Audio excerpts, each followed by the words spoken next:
You're listening to a Frequency Podcast Network production. I'm Laura Palmer, and this is Island Crime, Season 3, Missing Michael, the man in the brown van.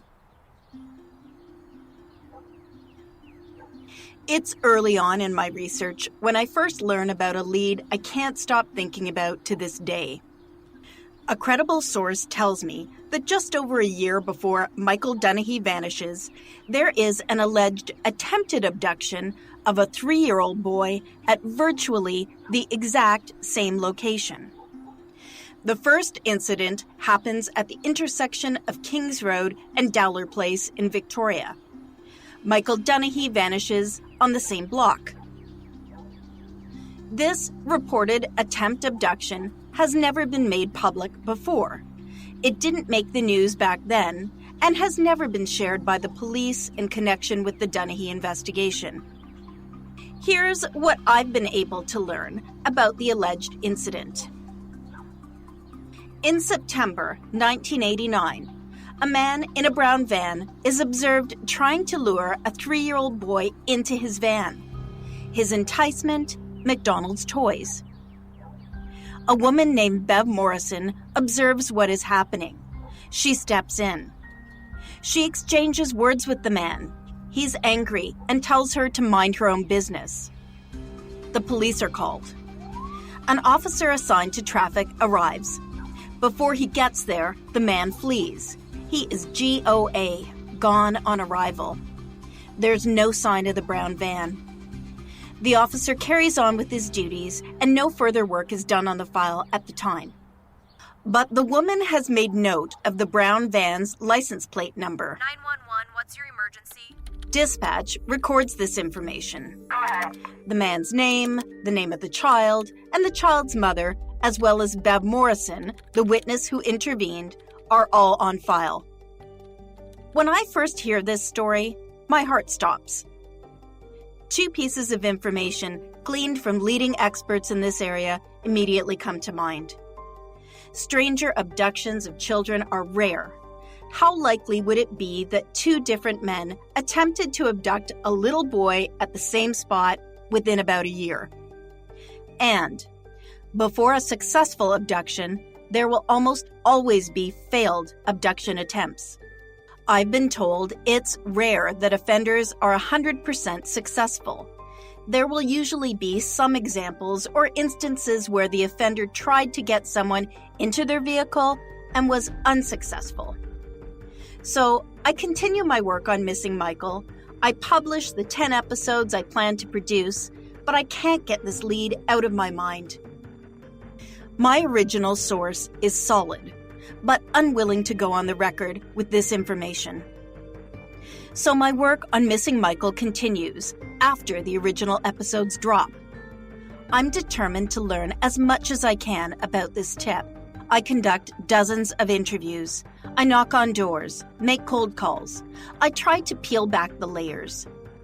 There is likely only a handful of people with information about this guy. This episode is primarily aimed at them. I'm not naming this individual, or I should say, individuals. It's possible the man's partner knows something. I believe she has information about her spouse that could prove helpful. This pair, who I will refer to as Brown Van Guy and his partner, have never been charged. I'm not certain they're connected to Michael's case, but I view this as the most promising lead I've encountered.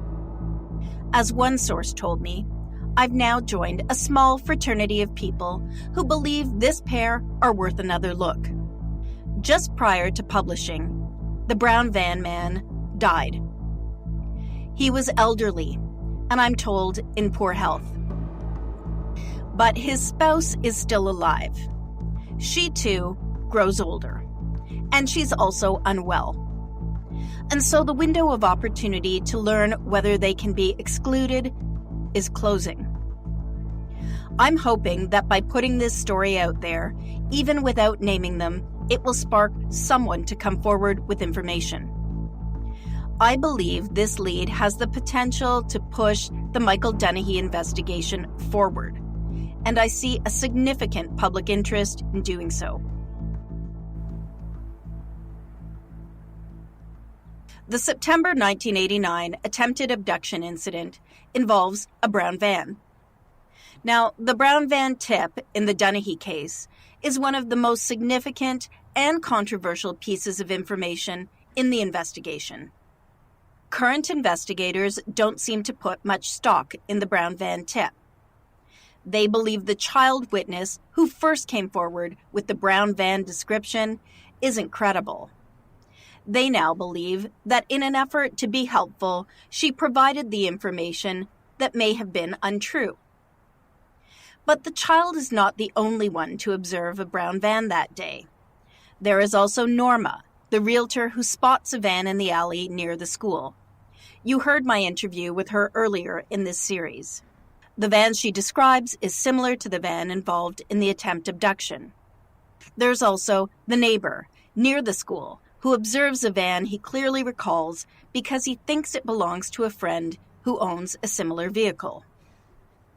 But even if you take away the brown van, we are left with an alleged attempt abduction of a small boy close to Michael's age in virtually the same spot. In this episode, I'll walk you through some of the steps I've taken to confirm aspects of the brown van man's life and possible connection to Michael Dunahee's disappearance. The first thing I do is work to confirm my original tip about the alleged attempted abduction with the Victoria Police. At first, I'm told my information is too vague. Without an exact date or a name, it will be impossible to surface this file should it exist. I'm reminded that reports back then would have been on paper, and that trying to search with the barest of information will be impossible. I go back to my source and press them for more detail. They can't. They won't. In the meantime, I work with what I've got. I don't have a name, but I have a description of a home and the area where the couple once lived. I search maps, comb through old phone book listings with the help of the Victoria Archives. Eventually, I land on a name of the woman who owned the home back then. She's the partner of the man in the brown van in the alleged attempted abduction in 1989. Next, I find her online. It's not hard. Her name is somewhat unusual, and at this point, she hasn't locked down her social media settings. I send a picture of the woman and her partner to my source. Bingo. It's confirmed I've identified the couple. I stare at their picture for a long time. Could this average older couple, sitting in a very ordinary-looking restaurant, be responsible for Michael Dunahee's abduction? In the picture, the man is gray-haired with a beard, smiling. At the time the picture is taken, he looks to be in his 80s. She looks younger than he, perhaps in her 70s, dark-haired, tired-looking, serious.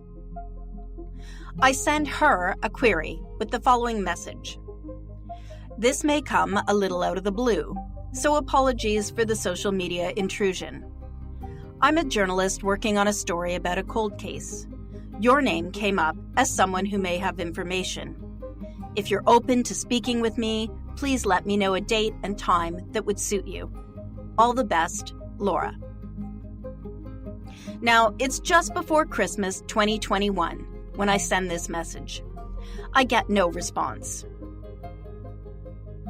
It's possible she doesn't see my message. For a time, I observe her behavior online. She is frequently commenting on posts by friends and family members. She seems active and engaged in her online life. And yet, she never gets back to me. So I begin calling around the neighborhood where the couple once lived. I'm discreet. I'm simply a reporter trying to track down information on a story. These days, not everyone has a landline, and the few neighbors I reach don't recall the couple. So I decide to drive down the island and knock on some doors. In 700 meters, keep right to Highway 19A south.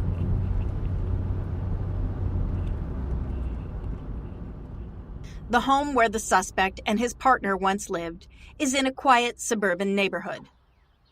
At this point, I only know the woman's name, but I begin talking to residents, hoping that someone will recall the pair, as they did live in the area for some time. And I'm trying to track down a couple who used to live, I think. The home they once occupied is a modest brown bungalow built in the 1950s.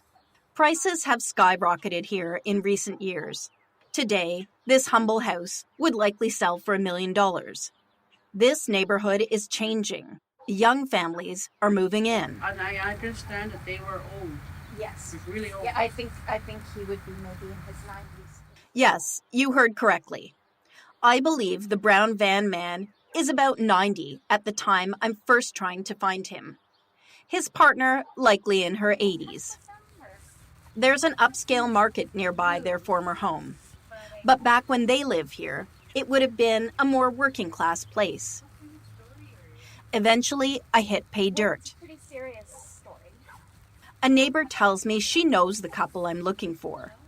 She believes they moved up island. She agrees to forward my contact information to their attention. Another resident tells me the approximate part of the island she believes the couple have moved to.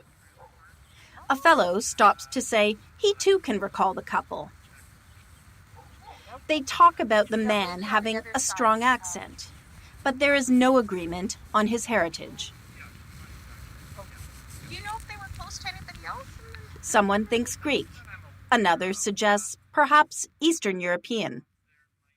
But I've got enough information that I think I can find them. First, I want to know more about the man in the brown van. To date, the Victoria Police Department will not talk to me about this man or his partner. He has never been publicly identified in connection with Michael's case. With other specific subjects, they have been willing to tell me if they have been ruled out or not. But that's not true in this case. I schedule a phone meeting with the Victoria Police. If there's an active investigation into this pair now, I don't want to get in the middle of it. I also don't want to waste my time if the police have been able to exclude them. But the conversation fails to illuminate on either of these considerations. I let them know I'm trying to get a sit-down interview with the couple. My original source has never agreed to talk to me about the brown van guy on the record. But I now have a second possible source, and it's a very solid second source. I'm always cautious about saying anything, especially if there's a long-term, which I don't know this, if there's an investigation of where it's at right now. When I used to be with organized crime, we would do things like before we ran wire surveillance, we would do a stimulation somehow, and we'd get conversation flowing so we could pick it up over wiretapping. So I would hate for us to do anything that would, be a detriment to an investigation if it was at that certain point. Does that make sense? Yeah, no, I get you. Okay, I'm sorry, your first name again was? Yeah, my name is Laura Palmer. This source wants to check me out. He makes some calls. Eventually, he agrees to meet. But he wants this first conversation to be in person. I get the sense I'm being tested. They want to know I'm trustworthy. So I drive down the island once again to meet face-to-face with my second source. We're getting together at his current place of business in a light industrial area outside of Victoria. He is a confident, friendly, middle-aged man, and he's a talker. I don't give a shit if I get in trouble for it. Enough time's gone on. Everybody's had enough opportunity to do something and they haven't. We chat for some time about his family, his business, and finally, once we've established something of a bedrock of trust, I begin to ask about the brown van man. I've been very successful for my own needs. I feel very successful in life. And this is one of the things that I don't want to go to my grave wishing when I was in a position I was in the past, I didn't have the ability to drive that it wasn't my investigation, it wasn't even my department's investigation. But now I kind of come to terms with I'm a bit independent now. And if they want to come after me, they'll come after me. I think I just rely on I'm doing this in good faith.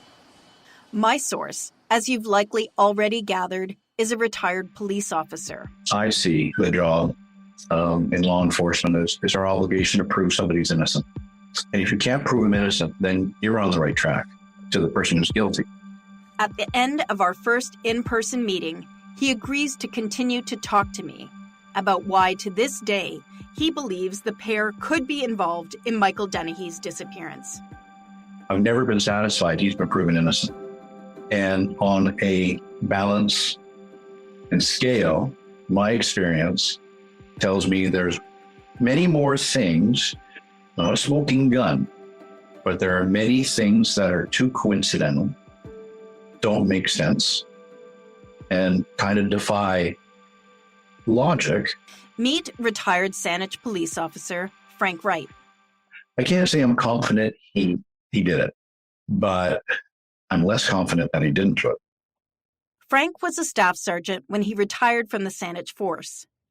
But like some of the retired Victoria police officers I met earlier on, Frank retires young. He starts a new business and has been very successful.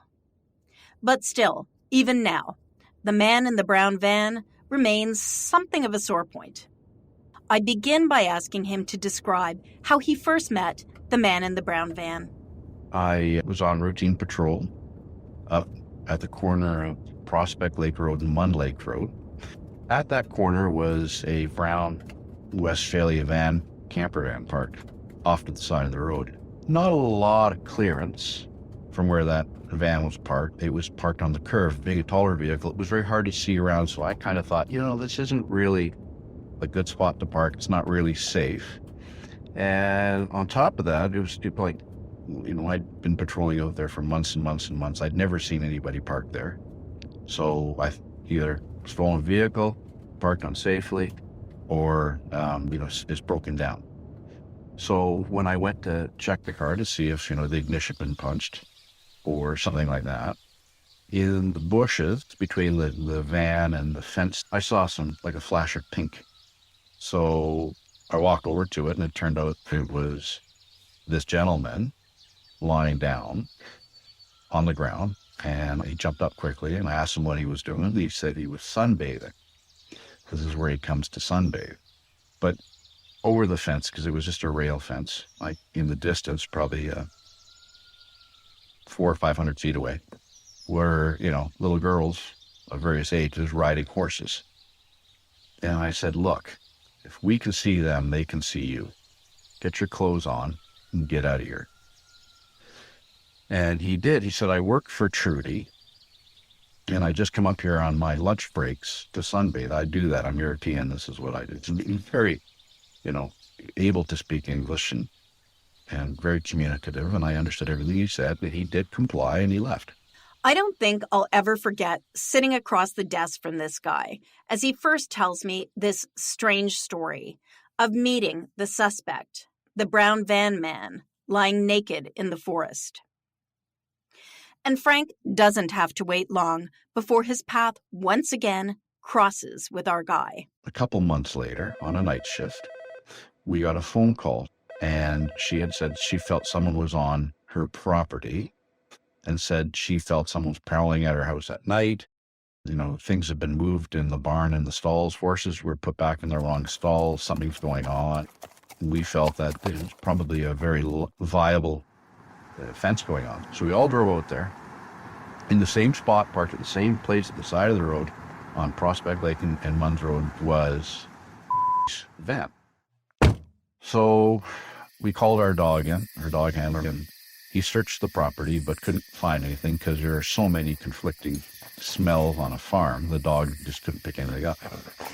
During this time while we're responding, Ms. Madsen was updating our dispatcher saying she felt someone was there because they always leave a clock radio playing music in the barn at night for the horses, and that the lights are all off.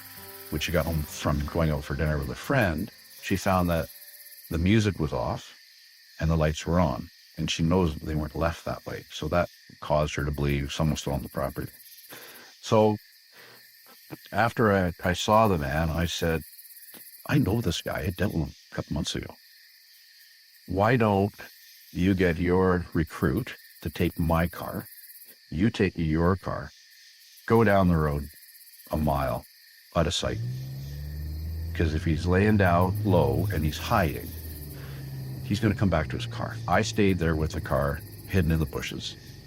And, you know, I'll never forget this. I even put my hat on, which is something we rarely did in those days. And I'm hunkered in the bush. And then lo and behold, near the driveway that led to the main house, quite a distance from the van, I hear, you know, some rustling and some banging or something, like hitting a fence. And lo and behold, he's come out of the woods by the driveway. He's on Prospect Lake Road, under the streetlight, wearing overalls and rubber boots. And he's walking up the hill towards his van.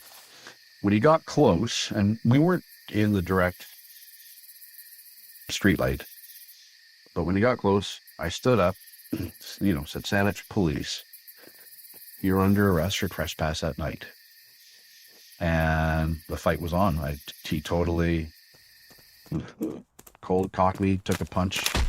We were wrestling on the pavement, and he's an older fella, but he was wiry. And all I could think of was, I need to roll him off the road onto the shoulder of the road in front of the van, so that if a car does come around the corner, it's not going to kill us. So we were wrestling and on the ground, fighting, and rolled him and where we needed to go. And then I got on top of him and I handcuffed him. Got on the radio and put him in the back of the police car and towed his car into the police department and drove him to the police department. And all during this time, he was pretending he didn't understand English. Of course, having dealt with him and he didn't recognize me, I knew that he could. So we brought him in. I seized his clothes, hung him to dry because they were wet because he was in the high tall grass, and did some background checking on him. So I looked on our indices. In those days, it was called Search. Search was our local indices. So it had Victoria, Saanich, Oak Bay, and Esquimalt, all shared, and Central Saanich, all shared this in-house repository. So when I looked under his name, I ran him, I found that he had been a person of interest, or as a registered owner of the Westphalia van at Blanchard Elementary School in the driveway behind Bars Grings, where a lady named Beverly saw him talking to a little boy, trying to get the little boy to come into the van. He had McDonald's Happy Meal toys to show him. She interjected, said, you're not, go away. And he had an altercation with her, verbal one, just saying, basically, fuck off. And then he got in his van and left.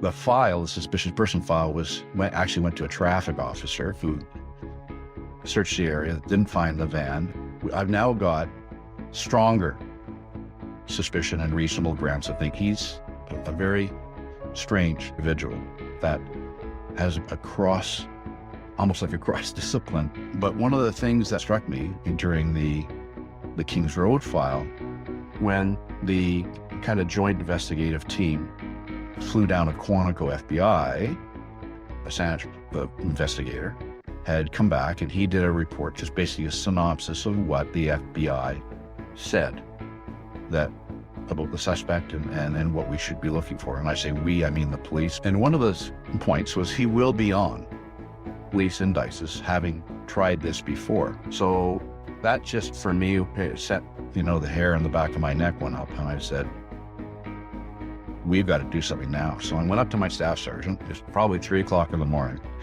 and I said, look, and I laid it out to him. This is my suspicions and thoughts. We need to call in the detectives tonight while we have him in custody. which was really unusual because the staff sergeant, no one likes phoning detective sergeants at home at 3 o'clock in the morning for a guy that was a trespass at night file. You wouldn't do that ever in a million years. And I remember them coming in and they had called his common law wife to come in and be interviewed. Literally, I was present literally when she came in, Gordy Tregear, it was like, "Where's the Polaroid?" And I said, "Well, it's in my car." And so he grabs the Polaroid and he takes pictures of her face on, sideways.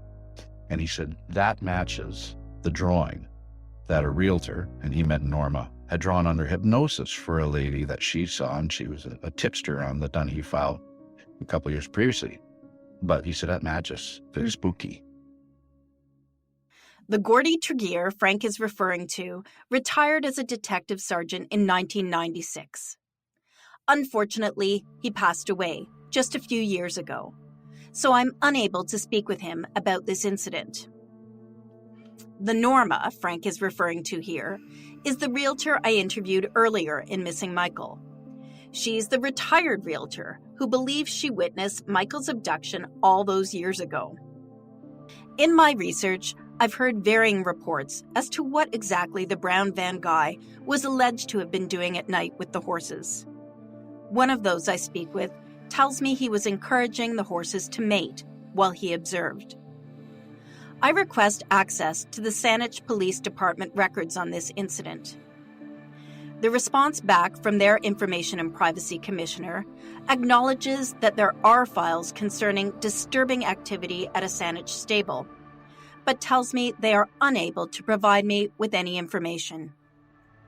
Now, the allegations out at the stables are troubling, but it is the brown van guy's involvement with the possible attempt abduction of the boy in the spot where Michael disappears that really makes him stand out for me.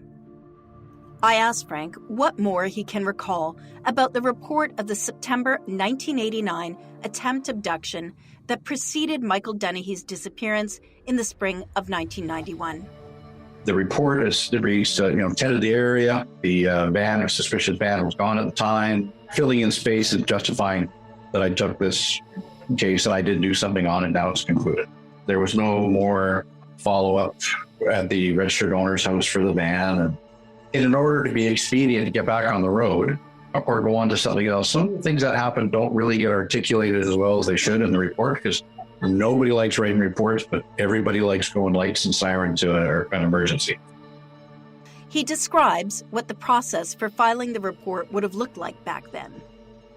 The subject van was gone on arrival. There was no crime in progress. I returned to my traffic duties. This file is being referred to sex crimes for follow-up, right? Because maybe this guy's a suspect in 4 other cases that the traffic division doesn't know about. That's what normally should happen. Or it's going to the detectives for follow-up. But it's clear by the notes that file never went anywhere. No work was done other than the information that the dispatch taker put in. I learn that Brown Van Man is also on a so-called bad trick list. Local prostitutes reportedly know him and describe his odd behaviors. And he is the focus of allegations involving the abuse of other children. One involves a relative, the other, a neighbor. In the interest of protecting the victims in these cases, I won't be including the details of the incidents out of concern it could lead to them being identified. In the case involving a relative, once again, a witness intervenes when a young person's shouts are heard coming from the brown van. When the witness tries to assist, the man emerges with a rifle, and another witness steps in to calm things down. I'm told this too is reported to police. The other incident only comes to light years later when a neighbor comes forward to say they too were a child victim of the brown van man. They're making the report as part of their healing process, but they don't want to proceed with charges. Now, you'll recall from earlier episodes of Missing Michael that in the months and years after Michael's abduction, the whole island, the country, is frantically searching for Michael. And Frank too wonders if perhaps this strange man he has encountered could be responsible for Michael's abduction. So he and a few other fellow officers organize a search of their own. We were talking about it one day at our muster, the morning parade, and it was bugging us that nothing had been done. And I had suggested to our staff sergeant, look, get Victoria to call out search and rescue. They practice all the time. They have at least 1 month they practice. Or we can call out search and rescue and just say, you know what, we want you to look in this area as part of your practice. You run up and you hide your dummy or hide your thing that you want your search and rescue people to do the grid pattern on, and practice your communication skills, radio skills, all sort of thing, location, compass, GPS. And they're really, this particular staff sergeant wasn't too interested in it. He was more, look, we're probably going to get 80 calls for service today, and, we need to be ready for them, blah, blah, blah. Anyway, so what we did is on day shift, you would normally go out about 7 o'clock in the morning. It's still pretty quiet. And some of the guys would get together and really go for a quick breakfast together. Talk about the day, talk about files, do whatever you want. More of a social thing. For the rest of the day, you may never see another policeman because you're jumping from fire to fire to fire to fire. But this morning, we all said, okay, let's skip breakfast. And we went up and we walked up the side of the mountain where would park. Frank and his fellow officers are aware of the FBI profile that has been made of Michael's abductors. He thinks the brown van man fits. And with this in mind, he searches the area near where the brown van man once worked. And I remember having my baton and moving Salal, lifting things up, looking, you don't really know what you're looking for. And just looking, and I lifted up this one Salal bush and I saw a small rib cage and hair and bones. And the only time in my life where I was literally speechless, because I went to call the other guys. Hey, nothing came out. It was like, and when I looked more closely, it was a deer carcass, probably like a little fawn or something like that. Very clearly, the skull was not a human skull. That area probably could have done with a good grid search, because as I explained to you on the FBI profiling, the victim would be taken 5 kilometers from the abduction site, wooded area. Obviously, he's very knowledgeable of the area. And that's where, you'll find the body. Years pass. All of this lands the brown van guy under scrutiny when the file comes under review. I had kept a binder with all the tidbits that came across. Because, if he was certainly a person of interest to me, I just felt that something someday is going to come up with him. And so I photocopied everything, gave it to him. And I know that right after that, he had the Victoria Strike Force. And they're a plainclothes surveillance team, the project team. Just do some lifestyles on him. Try to get some DNA cast off. The sergeant of Strike Force told me later that they followed him and he went to the London drugs at Quadra Mackenzie. And he said the way he was talking and looking and dealing with the private school girls from St. Margaret's, he said, I got on the air and said, there's a code in surveillance called crime time. That means it's going down now. He said, do not let this guy out of our sight with any of these kids. He said, I just felt, that he's a weird duck. It's Frank's understanding that the brown van guy is taken so seriously during this review that the brown van itself is located. They found it somewhere in Ontario, and Victoria bought it, brought it back, and had the RCMP crime lab, all over it, and anything came of it, of the search. I think they actually tore the friggin' thing apart. Like, it was junk afterwards. The stuff I sent off to the crime lab that had his overalls and the gun boots and stuff in it, crime lab lost. Just like the only thing I've ever heard lost by the crime lab. So the man in the brown van is followed. He is under surveillance. Frank believes the Victoria Police purchased the brown van, and a detail that Victoria Police have not confirmed to me, that they are still in possession of the van to this day. But despite these efforts, police are unable to ever get enough confirmation to charge him with the crime.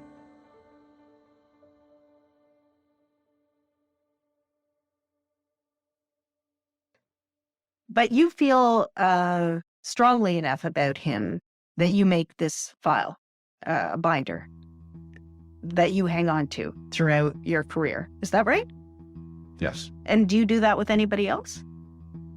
No. This whole thing, and I know you're coming at it from the Dunahee perspective, and I am totally in step with that. For me, while that may be the most pressing and the most urgent, it's more about him. He may be responsible for many things we've never even heard about yet. Just feel that he has touched so many investigations that's beyond coincidence. And what of the brown van man's partner? You would have had to do something with or know that did something really friggin' bad, and you could be held accountable for it as well. Okay. And remember, in Norma's hypnotized sketches, she shows a woman dragging a boy away from a park. That sketch is so detailed because she's the spit. It's almost like Norma was looking at a picture and drawing her. I asked Frank what he makes of any possible role she may have played in her partner's alleged crimes. It's almost like I can't afford for him to be out of my life or him to get arrested or anything like that, because I'd go down too. Or they've got such a weird codependent relationship that maybe she doesn't even realize what she's doing. Before I head for home, I asked Frank to take me out to the site where he first encountered Brown Van Guy. Okay, so how are we your way? Good? You're good on the right. And where they later fought in the darkness. We're coming up now to where the van was parked. That's all a big hill, goes all the way up to in Francis King Park. So, just past this fence. So that's her property there. It's a beautiful, gentle spot. It's horse country, with stands of giant old fir trees. Here's the curve I was telling you about where the van was parked. It was kind of blocking it right here. Right. So the van was parked on this side of the road or over right here? Okay. Right here. Actually, it was closer to that pole. And you are literally in the middle of nowhere.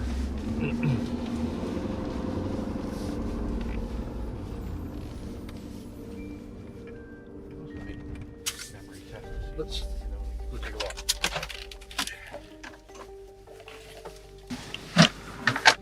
We, on a Saturday and a Sunday, walked all up there, thinking that wooded area, 5 kilometers from, or the Americans, 5 miles from the abduction site. Familiar with, the perpetrator, et cetera, et cetera, et cetera. We thought it's not going to be off a trail people walk.